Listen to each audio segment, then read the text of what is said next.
जय राधा माधव कुंज बिहारी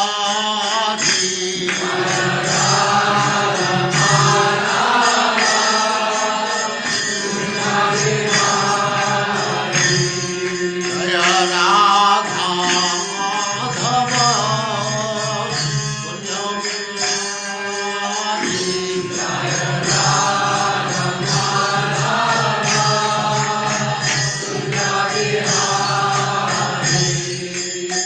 गोपी जन वल्लभ गिरिवरधारी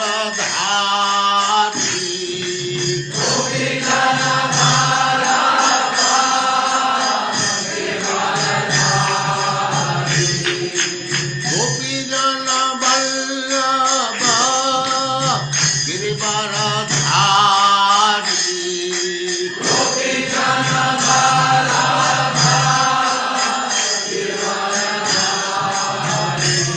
जय राधा माधव कुंज बिहारी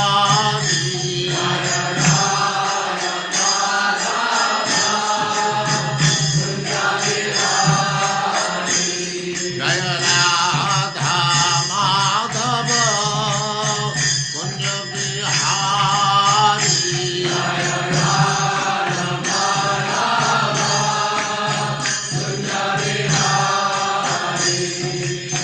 गोपी जन वल्लभ गिरिवरधारी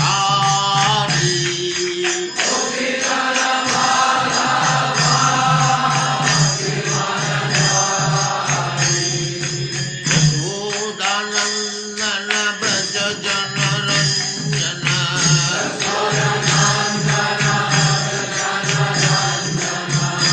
यशोदानंदन ब्रज जन रंजन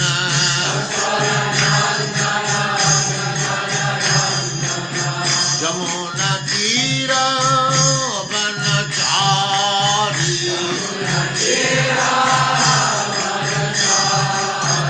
यमुना तीर वनचारी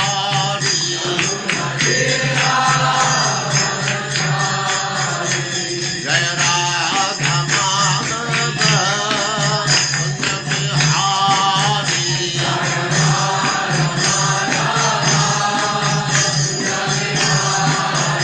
जय राधा माधव कुंज बिहारी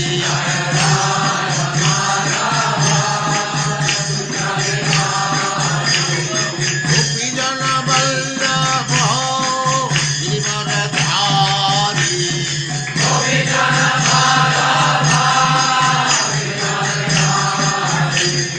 गोपी जन वल्लभ गिरिवरधारी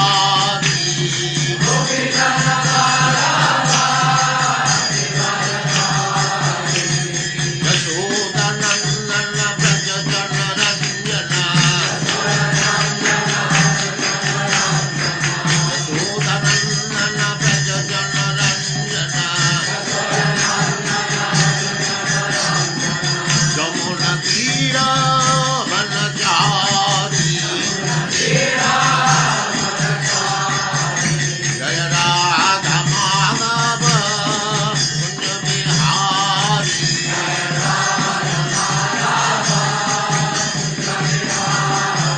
जय राधा माधव कुंज बिहारी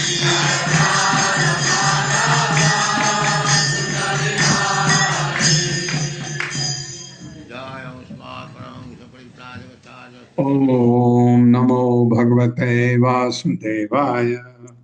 ओम नमो भगवते वासुदेवाय। ओम नमो भगवते वासुदेवाय। ओम नमो भगवते वासुदेवाय। ओम नमो भगवते वासुदेवाय। ओम नमो भगवते वासुदेवाय।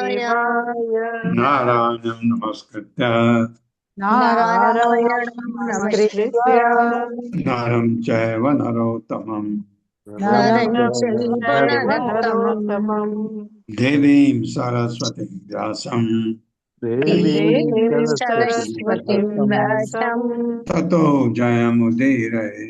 ततो जयमुदीरये। जयमुदीरये। नष्टप्रायेषु अभद्रेषु नष्टप्रायेषु नष्टप्रायेषु अभद्रेषु नित्यं भागवत सेवया नित्यं नित्यं भागवत भगवति सेवया। सेवया। भगवती उत्तमा श्लोके भगवती भगवती उत्तमा श्लोके श्लोके भक्तिर्भवति नैष्ठकी। भक्तिर्भवति भक्तिर्भवति नैष्ठिकी। हरे कृष्णा, आप सबका स्वागत है। हरे हरे कृष्ण कृष्ण प्रभु जी, भगवत स्वागत है। आप क्या कहते हैं भगवान उद्धव से? एता ते कीर्तिता सर्वा संक्षेपेण विभूतयः मनो विकारा एव एते यथा वाचा अभिधीयते। मेरे साथ, एता ते कीर्तिताः सर्वा एतस्ते एतस्ते कीर्तिताः कीर्तिताः सर्वा संक्षेपेक्ष संक्षेपेण विभूतयः संक्षेपेण संक्षेपेण विभूतयः विभूतयः मनो विकारा एव एते मनोविकारा मनोविकारा एवेते एवैते यथा वाचा अभिधीयते। यथा यथा वाचा वाचा विधीयते। विधीयते।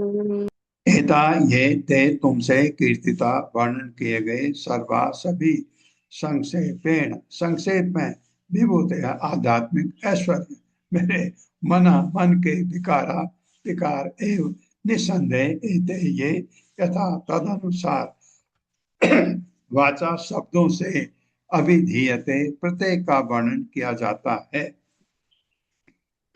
मेरे साथ, मैंने तुमसे संक्षेप में मैंने तुमसे मैंने संक्षेप तुमसे में संक्षेप में अपने सारे आध्यात्मिक ऐश्वर्यों मैंने अपने सारे सारे आध्यात्मिक आध्यात्मिक ऐश्वर्यों ऐश्वर्यों तथा अपनी सृष्टि के तथा तथा अपनी अपनी सृष्टि सृष्टि के के उन अद्वितीय भौतिक गुणों का भी वर्णन किया उन उन अद्वितीय अद्वितीय भौतिक गुणों का का भी वर्णन किया जो मन से अनुभव किए जाते हैं जो मन से जो अनुभव मन किए से अनुभव किए जाते हैं और परिस्थितियों के अनुसार और और परिस्थितियों परिस्थितियों के अनुसार विभिन्न तरीकों से परिभाषित होते हैं। विभिन्न विभिन्न तरीकों से तरीकों से परिभाषित होते हैं। हरे कृष्ण। तात्पर्य माता जी। हरे कृष्ण प्रभु जी, हरे कृष्ण सभी को। शिल प्रभुपाद की जय। शिल प्रभुपाद के विनीत भक्तों द्वारा तात्पर्य। संस्कृत व्याकरण के अनुसार तथा जैसा कि शील श्रीधर गोस्वामी जी के ने पुष्ट किया है, एताः तथा एते शब्द भगवान के दो प्रकार के ऐश्वर्यों का वर्णन करने वाले हैं।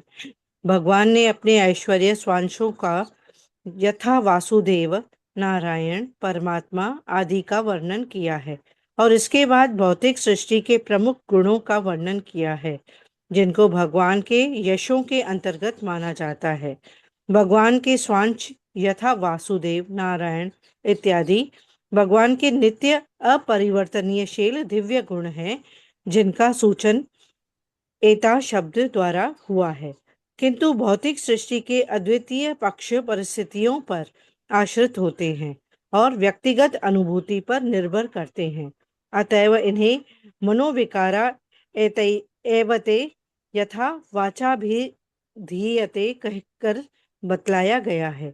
श्रील जीव गोस्वामी जी की व्याख्या करते हैं कि पर्यायवाची शब्दों की अविरोधक दार्शनिक प्रयुक्ति से एता भगवान के नित्य आध्यात्मिक स्वरूपों का धोतन करता है जो इंद्रिय गम्य नहीं होते, जबकि एते उन ऐश्वर्यों का धोतन करता है जो बद्ध जीवों द्वारा अनुभव गम्य हैं। वे यह उदाहरण देते हैं कि राजा की साज सामग्री तथा उनके अंतरंगी उनके विभ्नांश माने जाते हैं, इसीलिए उन्हें राजसी पद प्रदान किया जाता है। इसी तरह भौतिक सृष्टि के ऐश्वर्यमय गुण भगवान के निजी ऐश्वर्यों के रूप में प्रतिबिंबित अंश होते हैं, अतएव इन्हें उनसे अभिन्न माना जाता है। किंतु भूलकर भी यह नहीं समझना चाहिए कि ऐसे नगण्य भौतिक ऐश्वर्य भगवान के स्वांश जैसे हैं, जो गुणात्मक तथा मात्रात्मक दृष्टि से भगवान के ही समान है। श्रील विश्वनाथ चक्रवर्ती ठाकुर जी ने इस श्लोक की टीका इस प्रकार की है। भगवान के बाह्य ऐश्वर्य मनोविकार कहलाते हैं, क्योंकि सामान्य लोग भौतिक जगत के अद्वितीय गुण को अपनी मानसिक अवस्था के अनुसार अनुभव करते हैं। इस तरह वाचाभिधीयते शब्द यह सूचित करता है कि बद्धजीव विशिष्ट भौतिक दशाओं के अनुसार ही भगवान की भौतिक सृष्टि का वर्णन करते हैं। भौतिक ऐश्वर्य के प्रासंगिक तुलनात्मक परिभाषा के कारण ऐसे ऐश्वर्य को भगवान के निजी रूप का प्रत्यक्ष स्वांश नहीं माना जाता। जब मनुष्य के मन की दशा किसी अनुकूल या स्नेहमयी दशा में परिणत हो जाती है, तो वह भगवान की शक्ति की अभिव्यक्ति की परिभाषा मेरा पुत्र, मेरा पिता, मेरा पति, मेरा चाचा, मेरा भतीजा, मेरा मित्र इत्यादि के रूप में करता है। वह यह भूल जाता है कि हर जीव वास्तव में भगवान का विभिन्नांश है, और मनुष्य जो भी ऐश्वर्य, प्रतिमा या असाधारण गुण प्रदर्शित करता है, वे वास्तव में भगवान की शक्तियां हैं। इसी तरह जब मनुष्य का मन शत्रु बनता है, तो यह सोचता है कि यह व्यक्ति मेरा सर्वनाश कर देगा, मुझे इनका अंत कर देना चाहिए, यह मेरा शत्रु है या मैं इसका शत्रु हूँ, वह हंता है अथवा इसका वध होना चाहिए। ऐसी ही मानसिक अवस्था की अभिव्यक्ति तब भी होती है जब वह विशिष्ट व्यक्तियों या वस्तुओं के असाधारण गुणों के प्रति आकृष्ट होता है, किंतु यह भूल जाता है कि ये वस्तुएं भगवान की शक्ति की ही अभिव्यक्तियां हैं। यहाँ तक कि भगवान की भौतिक ऐश्वर्यों के स्पष्ट अभिव्यक्ति स्वरूप इंद्र तक को लोग गलत समझते हैं। उदाहरण, इंद्र पत्नी शची सोचती है कि इंद्र मेरे पति हैं, जबकि अदिति इंद्र को अपना पुत्र मानती हैं। जयंत सोचता है कि इंद्र मेरे पिता हैं। बृहस्पति सोचते हैं कि वह मेरा शिष्य है, और असुरगण सोचते हैं कि इंद्र उनका निजी शत्रु है। इस तरह भिन्न भिन्न लोग उनकी परिभाषा अपनी अपनी मानसिक दशा के अनुसार करते हैं। इसीलिए भगवान की भौतिक ऐश्वर्य जो तुलनात्मक दृष्टि से अनुभव किए जाते हैं, मनोविकार कहलाते हैं, जिसका अर्थ है कि वे मानसिक दशा पर निर्भर करते हैं। ऐसी अनुभूति भौतिक है, क्योंकि इसमें भगवान को उस विशेष ऐश्वर्य का वास्तविक स्तोत्र नहीं माना जाता। यदि कोई मनुष्य भगवान कृष्ण को समस्त ऐश्वर्यों का स्तोत्र मानता है और भगवान के ऐश्वर्यों को पाने या उसके भोग करने की सारी इच्छाएं त्याग देता है, तो वह ऐसे ऐश्वर्यों के आध्यात्मिक स्वभाव को देख सकता है। उस समय भले ही वह भौतिक जगत की विविधता या विशेषताओं का अनुभव करता रहे, तो भी वह कृष्ण भावना अमृत के परिपूर्ण बन जाता है। मनुष्य को शून्यवादियों की तरह यह नहीं सोचना चाहिए कि विष्णु तत्व में भगवान के दिव्य अभिव्यक्ति या मुक्त जीव भी तुलनात्मक अनुभूति के मनोविकार हैं। ऐसा व्यर्थ ही विचार श्री उद्धव को भगवान द्वारा दी गई सारी शिक्षाओं से सर्वथा विपरीत है। श्रील जीव गोस्वामी जी के अनुसार वाचा शब्द विविध वैदिक वाणमय का भी द्योतक है, जो उन विधियों का वर्णन करता है जिनसे भगवान अपना आध्यात्मिक तथा भौतिक ऐश्वर्य प्रकट करते हैं। इस प्रसंग में यथा शब्द अभिव्यक्ति तथा सृष्टि के विशिष्ट विधियों का सूचक है। हरे कृष्ण प्रभु जी। धन्यवाद माता। समझ आया? कुछ भी नहीं समझ आया। कुछ भी नहीं समझ आया। क्या ये तात्पर्य में क्या लिखा है, बहुत ही इम्पोर्टेंट है हमारे लिए, क्योंकि हम किसी चीज को भगवान की सृष्टि समझते हैं और किसी चीज को भगवान की अभिव्यक्ति समझते हैं गलत ढंग से। तो उसको बिल्कुल बहुत अच्छा उदाहरण एक दिया कि ये मनोविकार कहलाते हैं। जो हम सोचते हैं, ये जो दो शब्द आए एता और स्वरूप के उसमें, और मेरे आप चिंता न करें, रीमा माता जी बहुत अच्छी तरह समझाएंगे इसको। ये ये अभी जो मनोविकार है, जो अभिव्यक्ति है, बहुत अच्छा क्या समझाया। इंद्र इंद्र को सची अपना पुत्र मानती है, सॉरी, दीति अपना पुत्र मानती है और सची अपना पति मानती है, और कोई बृहस्पति उसको अपना शिष्य मानते हैं। ये अलग अलग ढंग से, तो इसको ये चीजें जो हम एक चीज को इस भौतिक जगत में हर व्यक्ति अलग अलग ढंग से अपने मन के हिसाब से सोच सकता है। जैसे मैं अपने सामने एक पेड़ देख रहा हूँ, ये मैं सोचता हूँ ये भगवान की कृपा है, ये पेड़ है। कोई ये सोचता है कि मैंने उगाया इसको और ये मेरा पेड़ है। कोई सोच सकता है कि इससे मैं इसको काट के मैं इससे अपने लकड़ी का इस्तेमाल करूंगा। अलग अलग ढंग से ये, एक तो उसको अपना सोचता है, एक उसको प्रकृति का सोचता है, एक उसको भगवान की कृपा सोचता है। अलग अलग ढंग से ये मनोविकार कहलाते हैं। तो ये इससे आपको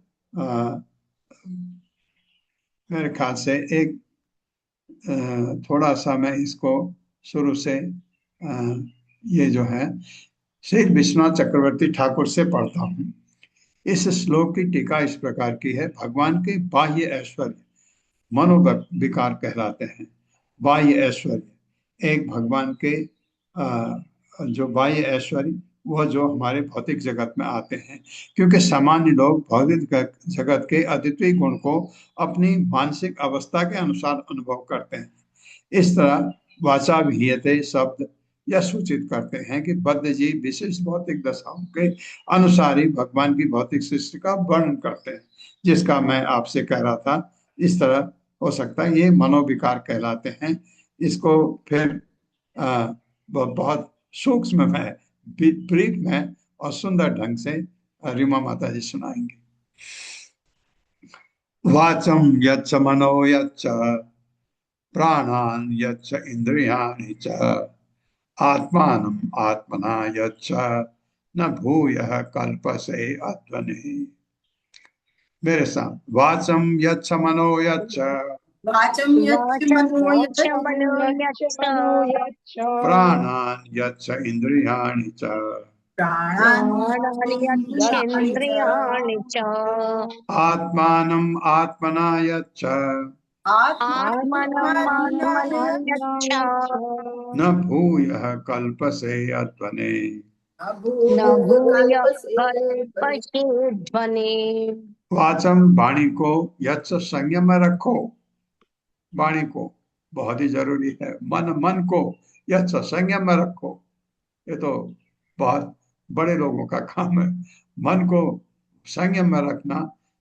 ये भक्ति योग, भक्ति में क्या, जो कोई भी आध्यात्मिक किसी भी सेक्ट से आगे बढ़ता है, हम कृष्ण भावनामृत से देखते हैं, कोई अष्टांग योग से देखता है, कोई हठ योग से देखता है, कोई ज्ञान योग से देखता है, कोई ध्यान योग से देखता है। किसी भी ढंग से आप करते हैं, मन को संयम में रखना हर जगह इंपॉर्टेंट है। प्राणान, अपने श्वास को, यच्च संयम में रखो। इंद्रियाणि, इंद्रियों को, चौभी आत्मानम, बुद्धि को, आत्मना विमल बुद्धि से यच्च संयम में रखो। ना कभी नहीं भूया, फिर कल्प से तुम नीचे गिरोगे। अगर इस संयम में है, आपका पतन हो ही नहीं सकता। ये मैं ये देखता हूँ जो हमारे, जहाँ मैं हूँ अभी, जो हमारे पूर्वज थे इतने संयमी, उनमें कभी कोई गलत चीजें होती नहीं थी, तो बहुत कम। और जो कभी होता था ऐसा, जैसे आपने देखा होगा स्टैटिस्टिक्स में आउटलायर होता है, आउटलायर। आउटलायर समझते हैं ना आप? जैसे आद, आदमी की, एडल्ट्स की हाइट मान लो 130 सेंटीमीटर से लेकर के 180 सेंटीमीटर तक है, होती है मान लो, या जो भी आप देते हो, एक की 300 सेंटीमीटर निकल गई, वो आउटलायर वो इसमें नहीं आता। स्टैटिस्टिक्स में जो आप यूज करते हैं, मीन मोड मीडियन, उसमें आउटलायर नहीं इंक्लूड किया जाता।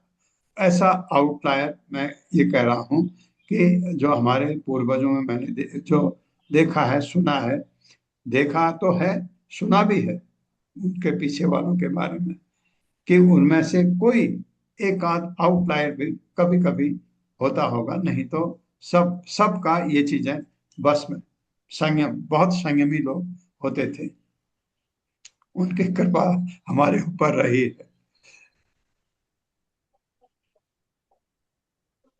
अध्वने भूयः, फिर कल्प से तुम नीचे गिरोगे, अध्वने संसार के मार्ग पर न, कभी कभी गिर ही नहीं सकते थे। अगर आपका संयम है, मन कंट्रोल पर है, आपकी बुद्धि कंट्रोल पर है, आपकी वाणी कंट्रोल है, अंट संट नहीं बोलते और सिर्फ नपी तुली बात करते हैं, तो ये बहुत ही जरूरी है। आपका व्यक्तित्व, इसी, आप आध्यात्मिक बात छोड़ दीजिए, अगर ये आपके कंट्रोल में है, आप भगवान की भक्ति पर नहीं भी हैं, तो आप कभी, आपका पतन भौतिक जगत में भी नहीं हो सकता। अध्यात्म की तो बात छोड़िए, मेरे साथ पढ़िए। अतएव अपनी वाणी पर संयम रखो। अतएव अपनी वाणी पर संयम रखो, हाँ, भगवान उद्धव से कह रहे हैं, मन को दमित करो। मन को दमित करो। हाँ बहुत ही अच्छी बात है, बहुत अच्छा शब्द है, मन को दमित करो। और प्रभुपाद कहते हैं दमित नहीं हो सकता है, क्या करो, भगवान की तरफ मोड़ो उसको। प्राण वायु पर विजय पाओ, प्राण वायु पर विजय मन पाओ, वायु पर विजय पाओ, इंद्रियों को नियमित करो, इंद्रियों को इंद्रियों नियमित को करो, नियमित करो, तथा विमल बुद्धि के द्वारा तथा तथा विमल बुद्धि विमल के बुद्धि द्वारा के द्वारा अपनी विवेकपूर्ण प्रतिभा को अपनी अपनी विवेक विवेकपूर्ण प्रतिभा प्रतिभा को को अपने वश में करो। अपने वश में अपने करो। वश में करो। इस तरह तुम इस तरह इस तुम तरह तुम पुनः भौतिक जगत के पथ पर पुनः भौतिक भौतिक जगत जगत के के पथ पथ पर पर कभी च्युत नहीं होगे। कभी कभी च्युत नहीं च्युत होगे। नहीं होगे। हाँ, च्युत का मतलब गिरना, फॉल, तो गिरोगे नहीं कभी, कभी तुम्हारा पतन नहीं होगा, तुम्हारा पतन नहीं होगा, अगर ये है। और ऐसा कोई है, वो परफेक्ट कैंडिडेट है अध्यात्म के लिए, परफेक्ट। तात्पर्य माता जी। हरे कृष्णा। अत्रि माता जी। श्री कृष्ण तात्पर्य श्रील प्रभुपाद के जय, उनके विनीत सेवकों द्वारा समस्त वस्तुओं को श्री भगवान की शक्ति के विविध अंशों के रूप में देखना चाहिए और इस तरह मनसा वाचा कर्मणा बिना किसी जीव या वस्तु का महत्व कम करते हुए सारी वस्तुओं के प्रति आदर भाव प्रकट करना चाहिए। चूंकि प्रत्येक वस्तु भगवान की है, अतएव हर वस्तु का उपयोग श्री भगवान की सेवा में होना चाहिए। सर्वसिद्ध भक्त तो अपना अपमान सह लेता है और किसी जीव से द्वेष नहीं रखता, न ही वो किसी को अपना शत्रु समझता है। यही व्यवहारिक प्रबुद्धता है। यद्यपि शुद्ध भक्त तो ऐसे लोगों की आलोचना कर सकता है जो श्री भगवान के उद्देश्य में बाधक बनते हैं, किंतु ऐसी आलोचना व्यक्तिगत स्तर पर या किसी देश के वशीभूत होकर नहीं की जाती। श्री भगवान का एक उन्नत भक्त अपने अनुयायियों को प्रताड़ित कर सकता है या आसुरी लोगों की आलोचना कर सकता है, किंतु वो श्री भगवान के उद्देश्य को बढ़ाने के लिए ही ऐसा करता है, किसी व्यक्तिगत शत्रुता या ईर्ष्या देश के कारण नहीं। जिसने जीवन की भौतिक धारणा पूर्ण रूपेण त्याग दी है, उसके लिए जन्म मृत्यु के पथ पर पुनः चलने का प्रश्न ही नहीं उठता। हरे कृष्ण। धन्यवाद माता जी। क्या सुंदर लिखा है। यह सुंदर लिखा है। यही जैसे भगवान का भक्त जो है वो किसी से द्वेष नहीं रखता, लेकिन आप ऐसा समझिए, आप भक्ति मार्ग पर कुछ काम कर रहे हैं, अगर वो अड़चन डाल रहा है तो आप उसको हटा सकते हैं, और कहीं पर आपको हल्का बल प्रयोग भी करना पड़ा, वो शत्रुता नहीं है, क्योंकि आप उसको अ, अ, भक्ति मार्ग पर आए गए अड़चन को हटाना कोई गलत काम नहीं है। इसी इसी वजह से ये भी कहा जाता है कि जैसे हमें हमें ये बताया गया कि जब आप भक्ति मार्ग पर हैं, किसी भी छोटे से छोटे किसी कीड़े का भी हमको नहीं मारना चाहिए, है ना। और अगर बार बार आपके भक्ति में कोई अड़चन आ रही है, तो ये प्रश्न उत्तर है आपके उस प्रश्न का जहां पर आपने मुझे पूछा था कि मच्छर बहुत तंग करते हैं तो क्या करें। तो मैंने कहा था प्रोपेलेंट यूज करें, जिससे मच्छर भाग जाते हैं। और उसके बावजूद भी नहीं हटता, आपको मच्छर को हटाना पड़ेगा, क्योंकि आप भगवान की आरती कर रहे हैं। आपको वहां पर विघ्न नहीं होना चाहिए। तो वो जो आप हटाते हैं, वो एक्चुअली आरती के टाइम तो नहीं नहीं कर सकते आप। मेरा कहने का मतलब ये है कि वो आपके हत्या में नहीं आता है कि भक्ति मार्ग पर आपको किसी को हटाना पड़े। तो वो इसका मैं ये अर्थ कभी मत लगाइए कि मच्छरों को मारिए उसके बाद भक्ति करिए, उसके बाद आरती करिए, ये कतई मतलब नहीं है। पहला दो प्रश्न आपके थे जो आपने 18 दिन की भगवत गीता में मुझसे पूछे थे कि कॉकरोच बहुत तंग करते हैं। कॉकरोच नहीं रहेंगे अगर आपका किचन साफ रहेगा। तो सबसे पहले, अगर आपका किचन बिल्कुल साफ है, कहीं भी कोई अनाज का टुकड़ा पड़ा नहीं है, तो कॉकरोच रह ही नहीं सकते, उनको तो खाना चाहिए। तो इसलिए जिनका किचन बिल्कुल साफ है, मेहनत पड़ती है उसमें, तो आपको कॉकरोच नहीं होगा। तो मंदिर में कॉकरोच को नहीं मारते लोग, उठा के बाहर फेंक देते हैं, फिर सफाई करते हैं जैसे मैं कह रहा हूँ, ऐसी सफाई कि सामान बाहर न पड़े रहे। यह आपके ऊपर है।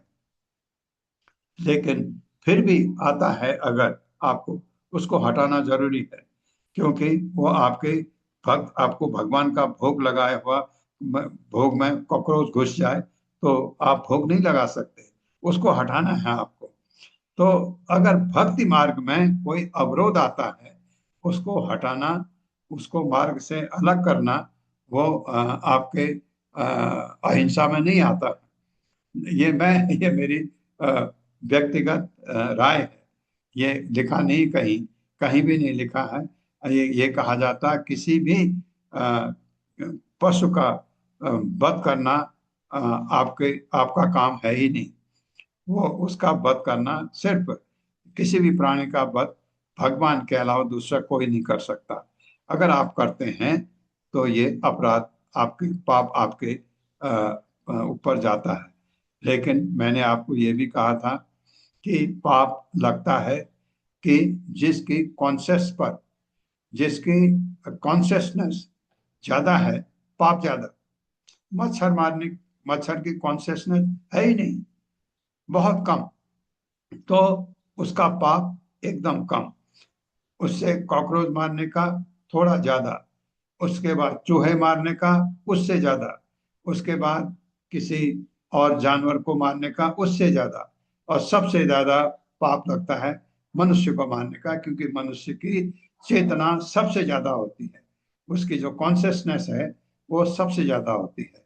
तो उस हिसाब से जब हम किसी आप सब्जियों को काटते हैं, पाप नहीं है, बिल्कुल है, क्योंकि उनमें भी प्राण है, तो उनकी कॉन्शियसनेस बिल्कुल कम होती है। तो अगर आप सब्जी काट के खाते हैं, पाप है बिल्कुल। लेकिन अगर आप भोग लगा के खाते हैं, पाप नष्ट हो जाता है। अगर आपने वही भगवान को ऑफर किया, भगवान ने क्या कहा, पत्रम पुष्पम फलम तोयम यो मे भक्त्या प्रयच्छति तद हम भक्ति प्रथम अस्नामि प्रियतात्मना। मैं स्वीकार कर लेता हूँ। भगवान ने अगर स्वीकार कर लिया, पाप तो खत्म हो गया। तो इसलिए इसलिए हर ये आपका जो एक प्रश्न आता है कि बहुत उन्हें प्रश्न पूछा था 18 दिन की गीता, भगवत गीता में कि पेड़ों को काटते हैं पाप है, बिल्कुल है। अगर उसको भगवान की सेवा के लिए यूज किया जाता है पाप नहीं है।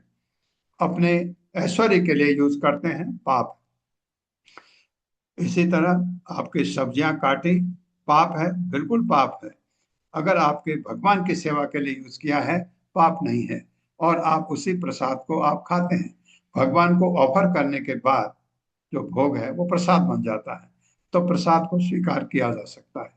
और इसी तरह से ये चीज है कठिन, लेकिन ऐसे समझना चाहिए, मैं सोचता हूँ। यो वै वांग मनसी संज्ञक असंयच्छन्धिया यतिः तस्य व्रतं तपोदानं श्रवत्य श्रवत्य आम घट अम्बुवत्। मेरे साथ, यो वै वांग मनसी संज्ञक यो वे वांग वै संयक वाङ्मनसि संयम् असंयच्छन्धिया यतिः असंयच्छन्धियायति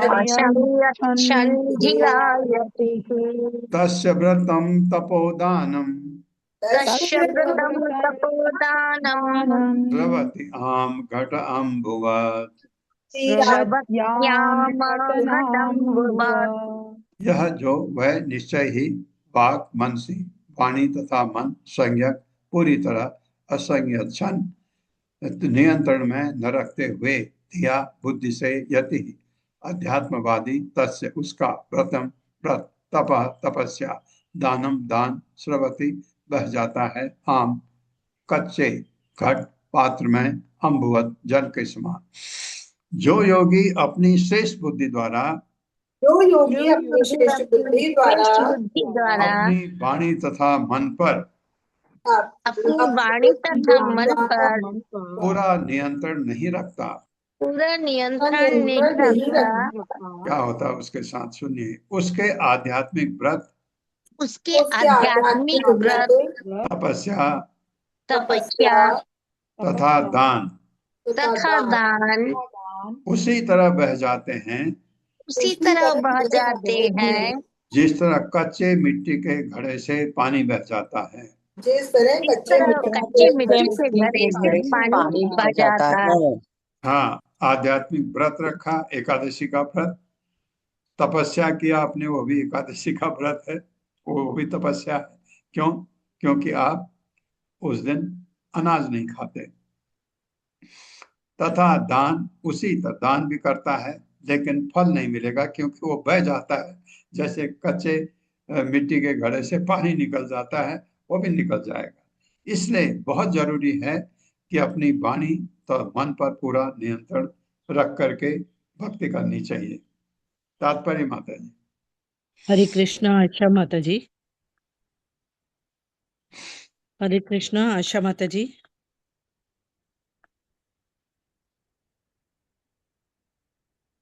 हरे कृष्ण परमेश्वरी प्रेम। हाँ, पढ़िए हरे पढ़िए कृष्ण माता जी। माता जी। आवाज आ रही है माता जी? जी जी। हरे कृष्ण। हरे कृष्ण प्रभु जी। हरे कृष्ण माता जी।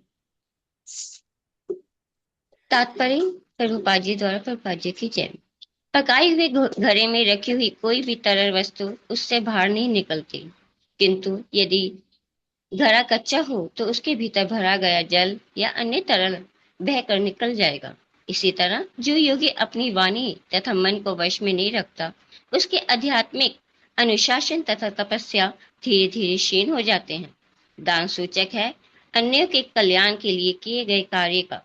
जो लोग कृष्ण भावना अमृत का प्रचार करके सर्वोच्च दान देने का प्रयास कर रहे हैं, उन्हें चाहिए कि वे ना तो सुंदर स्त्रियों की तुष्टि के लिए बातें करें, ना ही संसारिक भौतिक प्रतिष्ठा के प्रयास में बनावटी बुद्धिमत्ता दिखाएं, ना ही वे यौन संबंधों के इच्छुक बने, न प्रतिष्ठा का कोई पद पाने के लिए दिव्या स्वप्न देखें।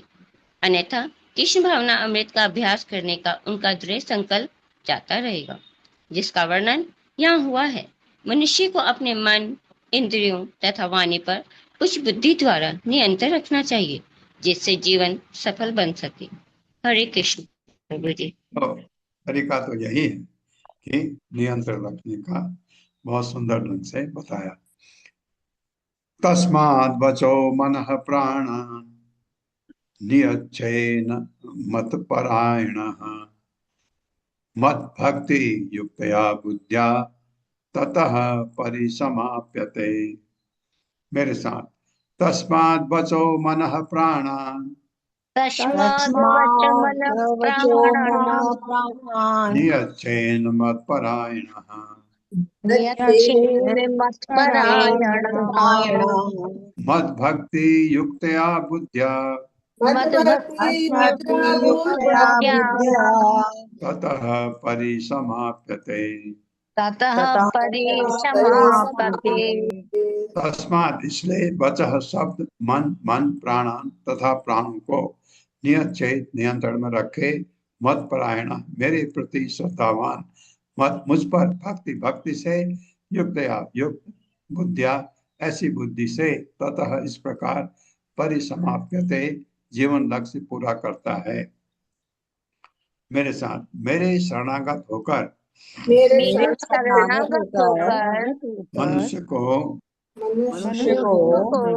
वाणी मन तथा प्राण पर वाणी मन तथा प्राण पर नियंत्रण रखना चाहिए नियंत्रण रखना चाहिए और तब भक्तिमयी बुद्धि के द्वारा और तब भक्तिमय बुद्धि के द्वारा वह अपने जीवन लक्ष्य को पूरा कर सकेगा। वो अपने जीवन लक्ष्य को पूरा कर सकेगा। अब यहाँ पर आपको लग रहा होगा प्राण पर नियंत्रण कर सकते हो आप, नहीं ना, लेकिन किसके लिए है? जो अष्टांग योग करते हैं उनको तो उनको कंट्रोल है, प्राणवायु को खींच के कहाँ ले जाते हैं आपको आपने पढ़ा है। लेकिन भक्ति योग में हमारे लिए अपने वाणी और मन पर नियंत्रण रखना चाहिए। तात्पर्य माता जी। हरे कृष्णा। हरे कृष्णा। अनीता श्रीवास्तव माता जी। कृष्णा माता जी, सभी को पंचांग प्रणाम। हरे कृष्णा प्रभु जी। श्रील प्रभुपाद की जय हो। श्रील प्रभुपाद द्वारा तात्पर्य, ब्राह्मण दीक्षा के समय प्रदत्त ब्रह्म गायत्री मंत्र के उच्चारण से मनुष्य भक्तिमय बुद्धि विकसित कर सकता है। विमल बुद्धि द्वारा मनुष्य मनोधर्म तथा सकाम कर्म द्वारा प्रदत्त फलों से विरत हो जाता है और भगवान की संपूर्ण शरण ग्रहण कर लेता है। इस प्रकार श्री भागवत के 11वें स्कंद के अंतर्गत भगवान की विभूतियां नामक 16वें अध्याय का श्री भक्ति वेदांत स्वामी प्रभुपाद के विभिन्न सेवकों द्वारा रचित तात्पर्य पूर्ण हुए। हरे कृष्ण प्रभु जी। 16वां अध्याय पूरा हुआ और इसमें भगवान की विभूतियों का था। उसमें तो ज्यादा कुछ समझने का नहीं है। लास्ट वाले कुछ श्लोकों में भगवान ने जो ज्ञान दिया उसको मैं अगर हो सके तो रीमा माता जी उस पर संक्षेप में आप टिप्पणी दे सकते हैं। हरे कृष्ण प्रभु जी। दंडवत प्रणाम प्रभु जी। जी प्रभु जी, बिल्कुल रेडी किए हुए हैं प्रभु जी नोट्स। वैसे तो पूरे अध्याय के ही किए हुए हैं प्रभु जी। यदि आप कहें तो सारा पढूं या तो विभूतियों को बीच में से स्किप करना है तो जैसे आपकी इच्छा प्रभु जी। हाँ, विभूतियों में तो वो क्लियर ही है उसमें, क्योंकि रिपीटेशन हो जाएगा उसमें। मैं ये हूँ वो जो भगवान ने कहा है वो हमने भगवत गीता में भी पढ़ा है 10वें अध्याय में, यहाँ भी है। जो लास्ट के हैं उन पर कर दें तो ज्यादा अच्छा रहेगा। ठीक है प्रभु जी, तो शुरू का स्टार्टिंग ले लेते हैं और बीच का विभूतियां जहाँ शुरू होंगी हाँ, ऐसे 5 श्लोक लेके फिर एंड पे सीधे आ जाएंगे प्रभु जी। जी प्रभु जी।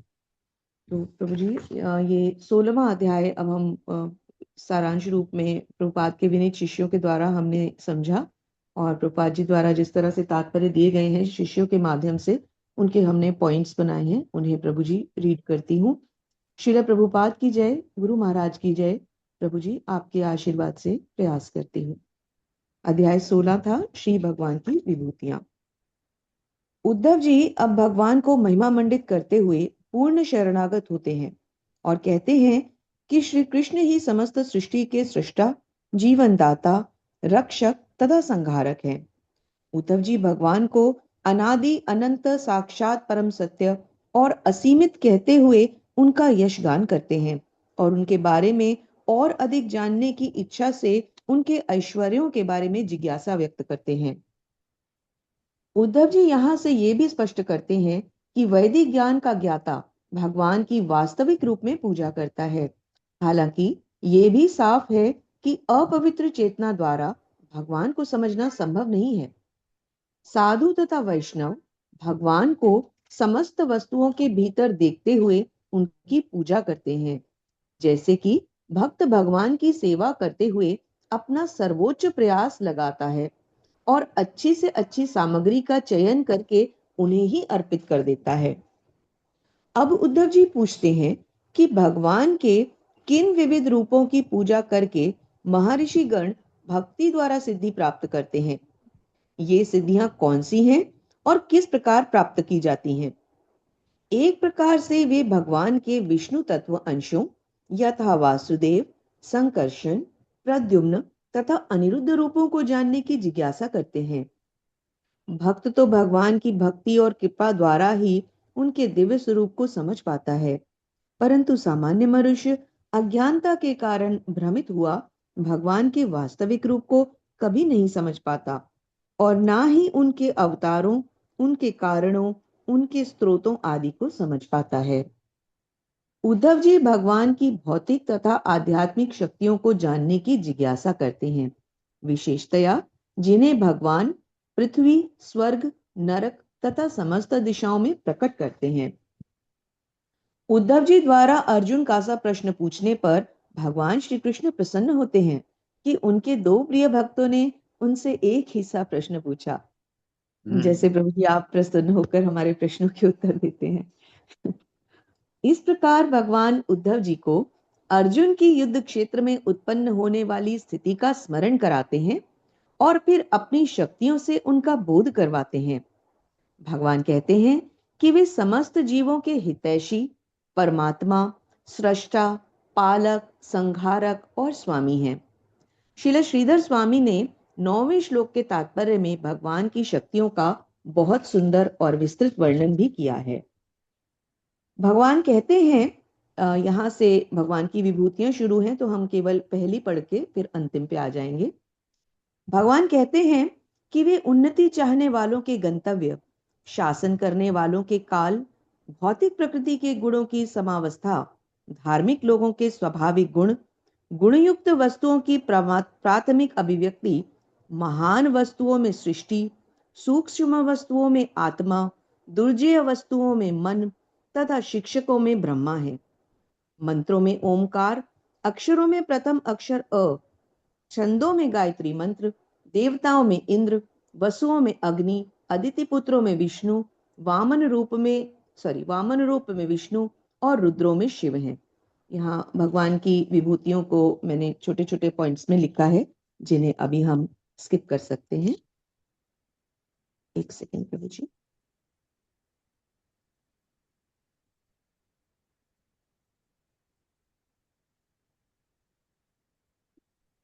जी, तो अंतिम पे आ जाती हूं अब सीधा। भगवान कहते हैं कि वे ही पंच तत्व हैं, वे ही इंद्रियों के विषय हैं, वे ही प्रकृति के तीनों गुण हैं और महत तत्व भी वे ही हैं। भगवान इन सबों को दिव्य लक्षण, ज्ञान, दृढ़ निश्चय तथा स्वयं को दिव्य भगवान बताते हैं। वे सर्वस्व हैं और समस्त वस्तुओं के एकमात्र आश्रय हैं और उनके अतिरिक्त या उनसे रहित किसी भी वस्तु का कोई अस्तित्व संभव नहीं है। तो यहाँ हमने 37वें श्लोक तक का सार संपन्न किया, जहां तक भगवान अपनी विभूतियां बता रहे हैं। जीव का लक्ष्य इन तथ्यों को समझना और भगवान के दिव्य स्वभाव तथा प्रकृति का स्वयं से संबंध पुनः स्थापित करना है, ताकि वह स्वयं को भव बंधन से मुक्त करवा सके और भगवत धाम वापस जाने के लायक बना सके। भगवान के ऐश्वर्य अनंत हैं, जिन्हें वे स्वयं भी नहीं गिन सकते। समस्त भौतिक तथा दिव्य आध्यात्मिक ज्ञान और ऐश्वर्य भगवान का केवल अंश मात्र है।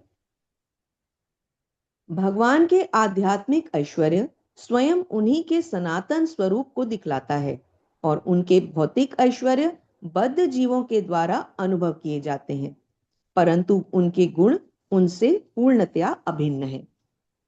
भक्त भगवान के ऐश्वर्यों को इसीलिए समझ पाता है क्योंकि वह उनके ऐश्वर्यों को पाने या भोगने की इच्छा नहीं करता, बल्कि वह तो मनोविकारों यानी बाह्य ऐश्वर्यों जिनकी अनुभूति जीव अपनी परिस्थिति के अनुसार करता है, उनसे ऊपर उठकर भगवान को समस्त भौतिक और ऐश्वर्यों का, आध्यात्मिक ऐश्वर्यों का स्वामी स्वीकार करते हुए उनको पूर्ण शरणागत हुए रहता है। अंतिम श्लोकों पे आती हूं। अब भगवान उपदेश देते हैं कि वाणी पर संयम, मन का दमन, प्राणवायु पर विजय, इंद्रियों पर नियंत्रण तथा बुद्धि द्वारा अपनी प्रतिभा को वश में करके मनुष्य भौतिक अस्तित्व के पथ पर कभी नहीं गिरता। भक्त ये सारे गुण इसलिए अर्जित कर पाता है क्योंकि वह समस्त वस्तुओं को भगवान की संपत्ति मानकर उन्हीं की सेवा में अर्पित कर देता है। आध्यात्मवादी व्यक्ति यदि अपनी वाणी और मन पर पूर्ण नियंत्रण नहीं रखता तो वह भक्ति मार्ग से च्युत हो जाता है। इसलिए श्रील प्रभुपाद ने 4 नियमों के पालन तथा भगवान के पवित्र नामों के जप पर विशेषतम बल दिया है। भक्ति मार्ग के इन आधारभूत स्तंभों को दृढ़ता से जीवन में अडिग खड़े रखना ही भक्त का लक्ष्य होता है। इस प्रकार भगवान मनुष्य के जीवन में उसके लक्ष्य प्राप्ति की विधि को इस अध्याय में उद्धव जी के द्वारा पूर्णतया और विस्तृत रूप में प्रदान करते हैं। धन्यवाद प्रभु जी। हरे कृष्णा। दंड प्रणाम प्रभु जी। धन्यवाद। ये आपने अच्छा बताया कि हम जैसे इसमें कहा कि उद्धव से भगवान ने कि वाणी कंट्रोल में रखो, मन कंट्रोल में रखो, तो ये कैसे, तो हमको मुश्किल लगता है। प्रभुपाद ने सिंप्लीफाई कर दिया कि हाँ, प्रभुपाद एक जगह बहुत कट्टर थे कि 4 पाप कर्म नहीं करने हैं। ये बहुत कट्टर थे। प्रभुपाद कहते थे ये अगर नहीं कंट्रोल कर सकते भक्ति मार्ग पर आओ ही मत, क्योंकि भक्ति उससे हो ही नहीं सकती है जो इन 4 चीजों पर कंट्रोल न करे। एक तो नशा न करे, नशा करना हो गया, और जुआ खेलना हो गया, और मांसाहार तथा इलिसिट सेक्स, ये 4 चीजें अगर इसमें कोई लिप्त है वो भक्ति कर ही नहीं सकता है। उसको पहले ये 4 चीज कंट्रोल, 4 बहुत अच्छा। उसके बाद प्रभुपाद ने कम से कम 16 माला जपना, और ये भोग लगने के लिए लहसुन प्याज खाना वर्जित है, क्योंकि वो तामसी गुण है उसमें, इसलिए लहसुन प्याज और मसूर की दाल, 3 ये चीजें वर्जित है, क्योंकि ये भगवान को भोग नहीं लग सकता है इनका। ये आपको समझ आने लगता है। चाय कॉफी के लिए प्रभुपाद तो स्ट्रिक्ट थे, लेकिन अभी उनके भक्त कहते हैं कि आप जप कर सकते हैं, जप करो जरूरी है। चाय कॉफी अपने आप ही छूट जाएगी, अपने आप ही छूट जाती है, वो सही बात है। बहुतों के लिए भी उसमें इतना स्ट्रिक्ट नहीं है शुरू में, लेकिन आप चाय कॉफी पीते हैं तो भगवान का भोग पका नहीं सकते, भगवान को भोग लगा नहीं सकते। तो आपको लगा मैं इतना सब कुछ कर रहा हूँ तो इतना चीज क्यों नहीं छोड़ सकता, छोड़ के फिर आपको सुख आने लगता है। अगर आपने चाय सिगरेट कोई पीता है छोड़ दे, तो एक आदमी ने मुझे कहा कि सिगरेट छोड़ने के बाद मुझे पता लगा कि खाने का स्वाद क्या होता है, क्योंकि उसके जीभ में चाय कॉफी या सिगरेट से जीभ में कोटिंग हो जाती है। उससे जैसे ना आप खाना खाते हैं, आपको हल्दी का भी टेस्ट आता है, खाने में हल्दी पड़ी है, ज्यादा है कम है आप कह सकते हैं, और जो ज्यादा सिगरेट चाय कॉफी पीता है उसको पता ही नहीं लगता है। तो एक ने मुझे बताया कि मैंने जब ये छोड़ा तो मुझे अब खाने का स्वाद लगने लगता है कि इसमें अदरक पड़ा हुआ है, इसमें जीरा पड़ा हुआ। उसने कहा वो स्वाद मुझे लगता ही नहीं था पहले। तो वो छोड़ने के बाद उसको वो अनुभव होता है, अच्छा लगता है बाद में। तो स्वागत है आपका 17वें अध्याय में। तो हम टाइम है अभी, तो 13 श्लोक रिसाइट करने होंगे पहले, इसमें प्रवेश करने से पहले। करवाइए माता जी। हरे कृष्ण सुशील प्रभु जी। हरे कृष्णा प्रभु जी, माता जी प्रणाम। श्लोक प्रपात की जय। ओम नमो भगवते वासुदेवाय। ओम नमो भगवते वासुदेवाय। जन्माधस्य यतो अन्वयादि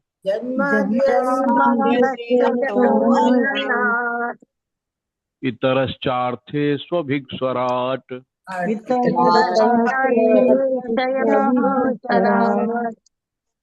तेने ब्रह्म हृदय आदि कवये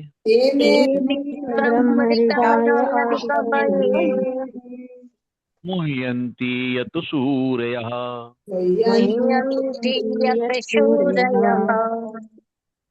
तेजो वारिमृदाम यथा विनिमयो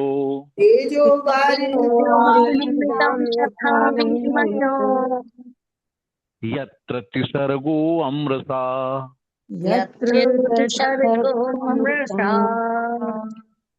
धाम्ना स्वेन सदा निरस्तकुहकम्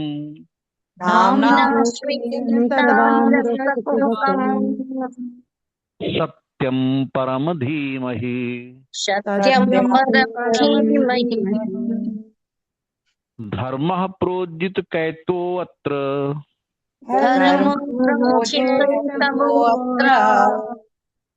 परमो निर्मत्सराणां सताम्।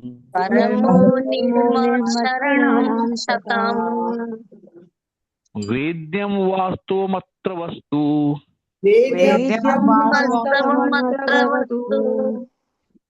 शिवदं तापत्रयोन्मूलनम्।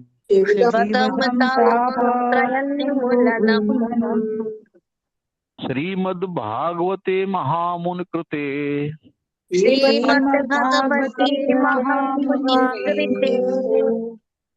किं वा परैरीश्वरः।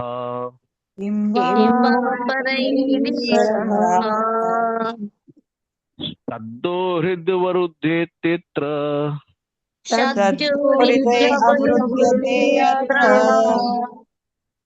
कृतभिः श्रुषुभिः तत्क्षणात्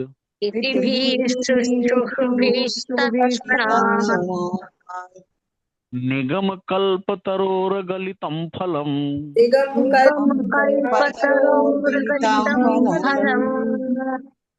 सुखमुखाद् अमृतद्रव संयुतम्।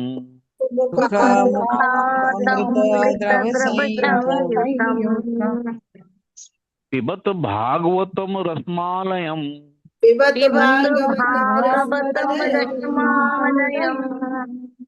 मुहुरहो रसिका भुवभावुकाः।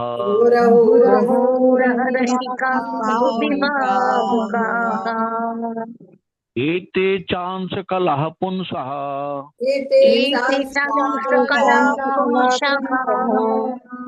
कृष्णस्तु भगवान् स्वयं।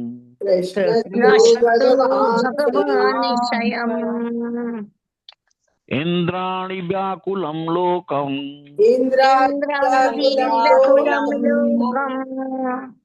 मृडयन्ति युगे युगे।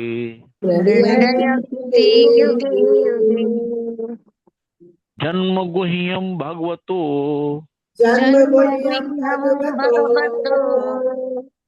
या एतत् प्रयतो नरः।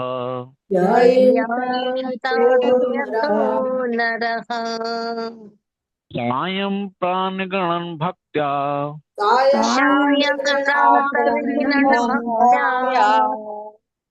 दुःखग्रामाद्विमुच्यते।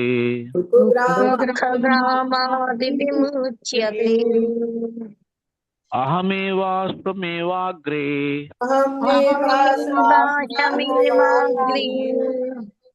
नान्यद् यत् सद् असत्परम्।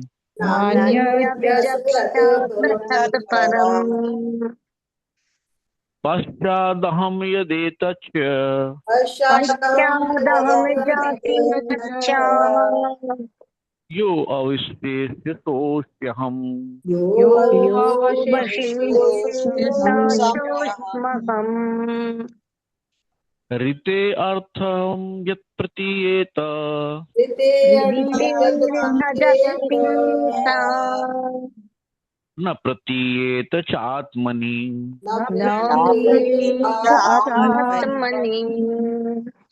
तद्विद्यादात्मनो मायाम् तद्विद्यादात्मनाम् यथा भासो यथा तमः यथा भासो यथा तमः यथा महान्ति भूतानि यथा महान्ति भूतानि भूतेषु चास्पचेष्वनुः भूतेषु च वचेष्वनु प्रविष्टान्यप्रविष्टानि प्रविष्टान्यप्रविष्टानि तथा तेषु न तेष्वहम् तथा तेषु न तेष्वहम् एतावदेव जिज्ञासम् एतावदेव जिज्ञास्यम् तत्त्वजिज्ञासुनात्मनः तत्त्वजिज्ञासुनात्मनः अन्यव्यतिरेकाभ्याम् अन्यव्यतिरेकाभ्याम् यत् स्यात् सर्वत्र सर्वदा यत् सर्वदा स्वयंभूर्नारदः शम्भुः स्वयंभूर्नारदः शम्भुः कुमारः कपिलो मनुः कुमारः कपिलो मनुः प्रह्लादो जनको भीष्मो प्रह्लादो जनको भीष्मो बलिर्वयासकीर्वयम् बलिर्वैयासकीर्वयम् तत्ते अनुकम्पां सूक्ष्मीक्षमाणो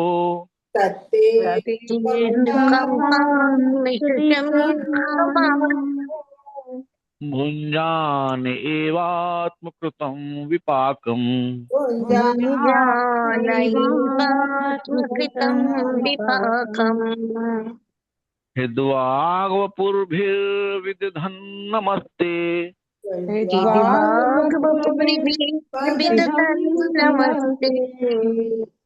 जीवेतयो मोक्तिपदे सदाय भाक्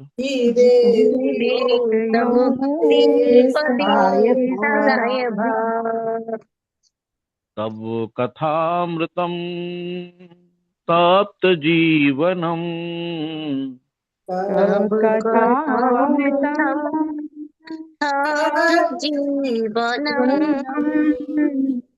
कविभिरीडितं कल्मषापहम्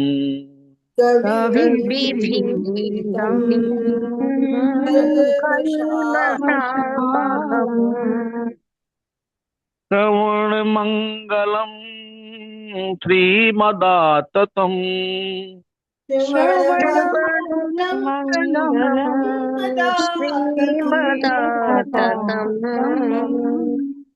भुवि गृह्णान्ति ये भूरिदा जना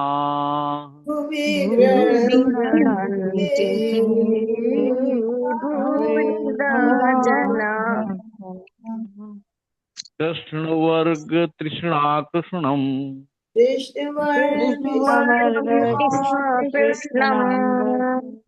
अङ्गोपाङ्गस्त्रिपार्षदम्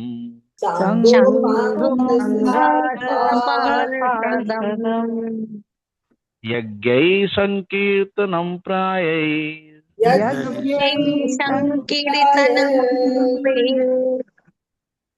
यजन्ति हि सुमेधसः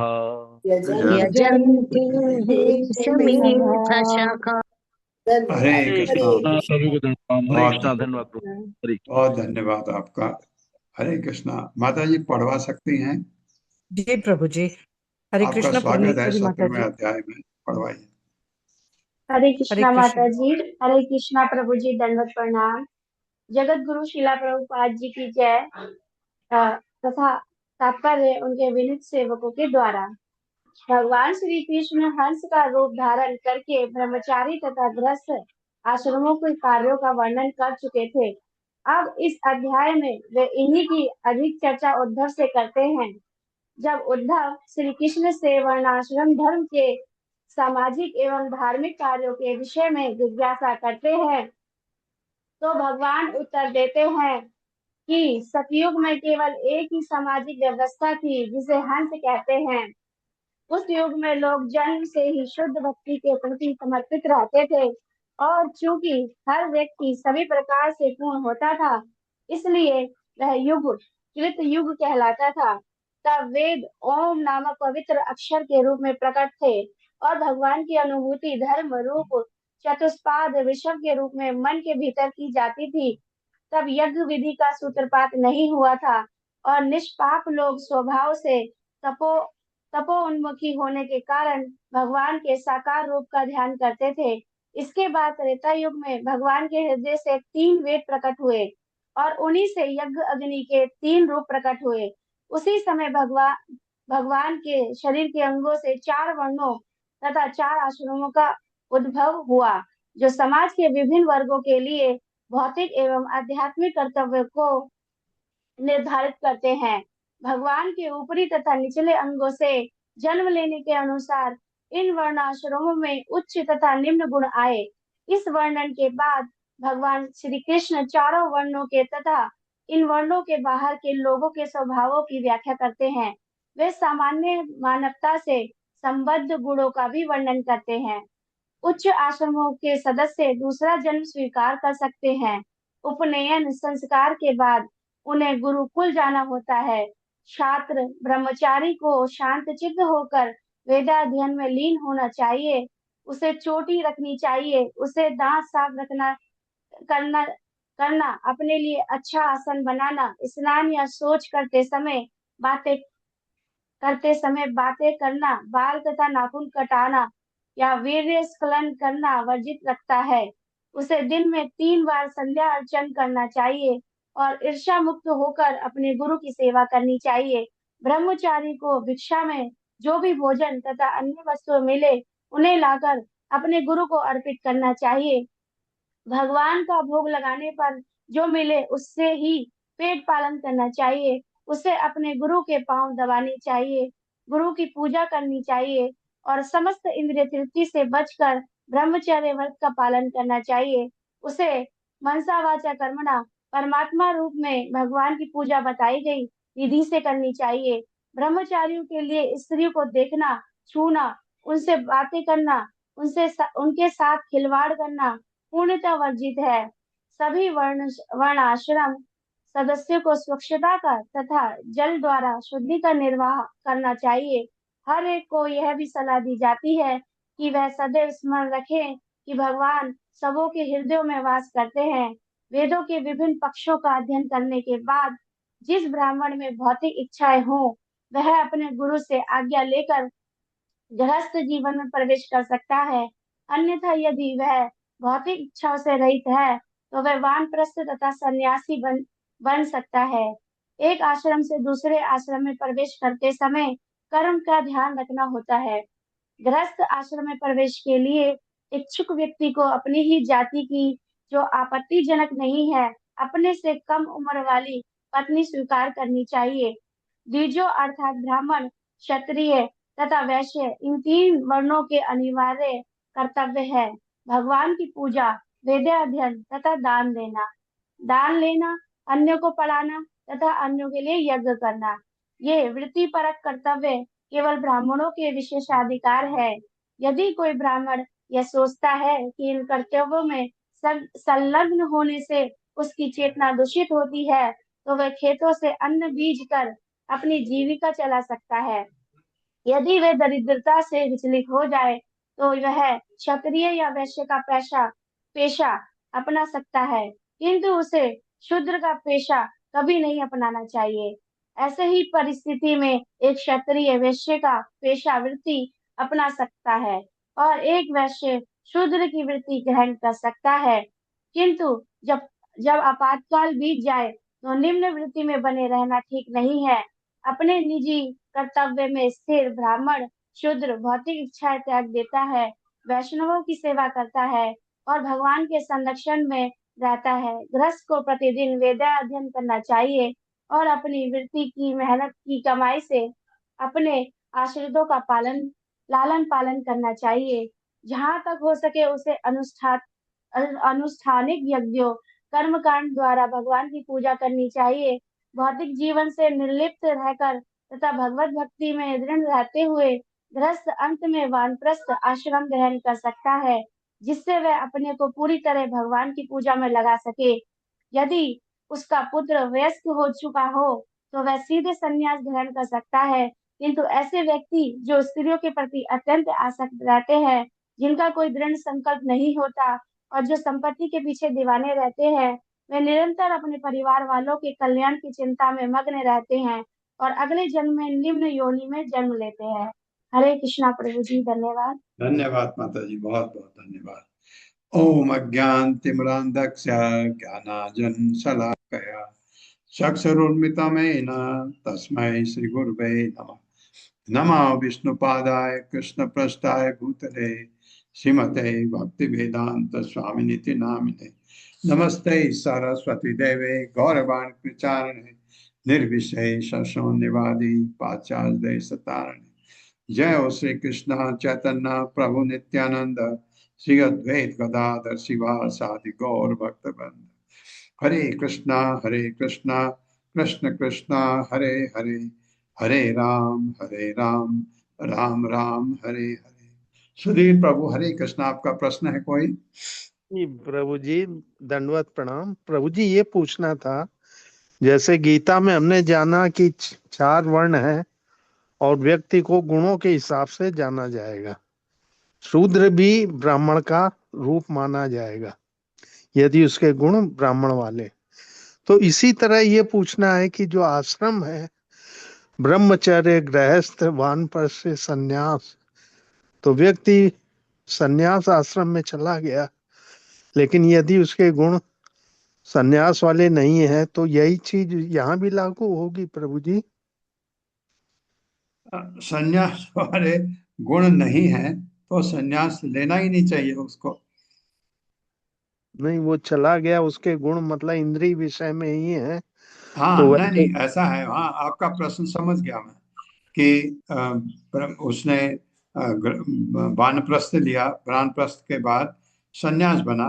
संन्यास बनने के बाद अगर उसमें कहीं विषय भोग की इच्छा हुई तो उसका पतन हो गया, वो सन्यासी नहीं रह जाता।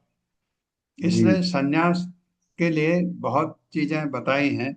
जैसे चैतन्य महाप्रभु ने संन्यास लिया था, भगवान थे, भगवान को संन्यास लेने का जरूरत नहीं, क्योंकि वो बहुत कम उम्र के थे, लोग सुनते नहीं थे उनकी बात, इसलिए संन्यास लिया। क्योंकि सन्यासी लोगों को बहुत इज्जत दी जाती थी, उनकी बातें सुनते थे लोग, इसलिए। और लेकिन उन्होंने संन्यास लिया, उन्होंने, उनके सामने कोई भी स्त्री नहीं आ सकती थी, कोई भी उनके भक्त औरतें भी होती होंगी, दूर से प्रणाम, बिल्कुल दूर से, क्योंकि वो सन्यासी का को कैसे रहना चाहिए ये चैतन्य महाप्रभु ने दर्शाया। इस मामले में जो आप कह रहे हैं वो इतने कट्टर थे, छोटा हरिदास को आत्महत्या करनी पड़ी तो उन्होंने उन्होंने उनके कहा कि उसने जल समाधि ले ली, उन्होंने कहा उसके लिए यही ठीक है, इतने कट्टर थे। तो सन्यास में और बहुत अच्छी तरह बताया गया है कि सन्यास आश्रम में तो बहुत ही वो कठिन मार्ग है, तो वो वहां पहुंचना, ये आपने देखा कि एक्चुअली कलयुग में तो सन्यास वर्जित है। सिर्फ इस्कॉन में सन्यास इसलिए अलाउड है क्योंकि इस्कॉन का सन्यासी कर्म करता है, जगह जगह जा करके उपदेश देता, भगवान के उपदेश का प्रचार करता है, इसलिए सन्यासी का कोई काम नहीं होता है, सन्यासी को कुछ नहीं करना होता है। लेकिन इसलिए कलयुग में सन्यास वर्जित है। लेकिन ये जो सन्यासी हैं आपके इस्कॉन में, ये बहुत काम करते हैं, बहुत मतलब भगवान के उपदेशों का प्रचार करते हैं, जगह जगह जाकर के प्रवचन देते हैं और जी। घूमते रहते हैं, परिव्रजकाचार्य का काम करते हैं। तो सन्यास इस्कॉन में भी इतना कितने आसानी से मिलता ही नहीं, आपको दूसरी दीक्षा ही नहीं मिलती आसानी से।